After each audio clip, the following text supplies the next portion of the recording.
পাগলের যে মৃত্যুবার্ষিকী উপলক্ষে স্মরণ সভা, এটা একটা জাতীয় উৎসবে পরিণত হোক। সারা বাংলাদেশে মানুষ জানুক পাগল হাসান কে ছিল, তার কাজ কি ছিল। সারা বাংলাদেশে মানুষের আপকামিং প্রজন্ম, যারা নতুন প্রজন্ম আছে, তারা যেন পাগল হাসানকে শুধুমাত্র ছাতক, সিলেট, সুনামগঞ্জের মানুষ চিনলে হবে না, সারা পৃথিবীর বাংলা ভাষাভাষী মানুষের বাইরেও তার ভিতর যে এই নতুনত্ব, তার ভিতর যে অভিনবত্ব, তার ভিতর যে সৃষ্টিশীল ক্রিয়াশীল চিন্তাগুলো ছিল, সেই চিন্তাগুলো যেন বিশ্বে ছড়িয়ে পড়ে। সেই লক্ষ্যে পাগল হাসানের বন্ধুরা এবং আমরা যারা শুভাকাঙ্ক্ষী আছি, তার কলিগ আছি, ইন্ডাস্ট্রিতে আছি, আমরা কথা দিচ্ছি, আমরা ইনশাল্লাহ একনিষ্ঠভাবে, আন্তরিকভাবে, দায়িত্বের সাথে সেই দায়িত্বগুলি পালন করব।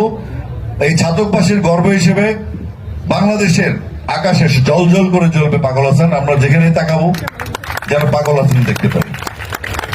এই পাগল হাসান একটু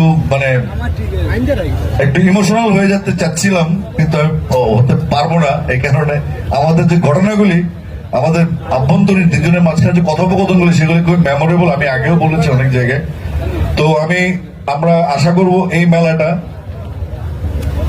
মেলাটা কন্টিনিউ করবে। এটা সিদ্ধান্ত হবে একসময় স্মরণ সভা করবে নাকি জন্ম উৎসব করবে। যেটাই করা হবে, ঢাকাতেও হবে, এখানেও হবে। আমরা যেন কোনো বিশৃঙ্খলা না দেখি, আমাদের মধ্যে যেন পাগলের প্রতি রেসপেক্ট থাকে। তার পরিবার, তার সন্তান, তার বন্ধু বান্ধব, তার প্রতিবেশী, তার এলাকাবাসী, তার সাথে সম্পৃক্ত সবাই আপনারা অনুগ্রহ করে নিজের মন থেকে পাগলকে ভাই মনে করে, সন্তান মনে করে আপনারা থাকবেন। আমরা আমাদের সাধ্যমতো চেষ্টা করব।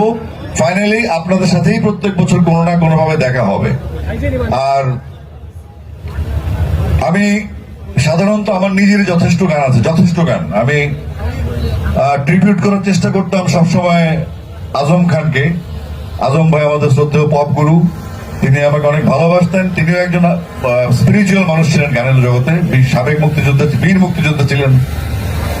আমি প্রত্যেকটা জায়গায়, বিশেষ করে দেশের বাইরে প্রত্যেকটা কনসার্টে পাগল হাসানের গান গাওয়ার চেষ্টা করি।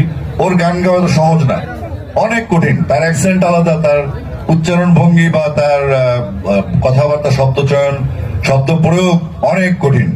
আমরা চাইবো পাগলের ছেলে জিনান, সম্ভবত ও আছে ক্লাস 8-এ পড়ে, আর ও আছে মাদ্রাসায় পড়ছে। তো তার মধ্যে একটু সে নিজেও দেখলাম তার পাগল জিনান লেগেছে। আসলে আমি প্রথম যখন পাগলের সাথে পরিচিত হই, আমার ভাই আমার নাম পাগল আছে না, মানুষ নিজের নাম নিজে পাগল দেয়, তো বড় ধরনের পাগল। পরে তার সাথে মিশলাম এবং তার চিন্তাধারা, তার সৃষ্টিশীলতা তার সন্তানদের মধ্যে প্রভাবিত হোক। এবং আমি চাইবো আপনারা প্রত্যেক বছরই আমাকে পেতে পারেন, আমি আসবো আমার নিজের মনে করে।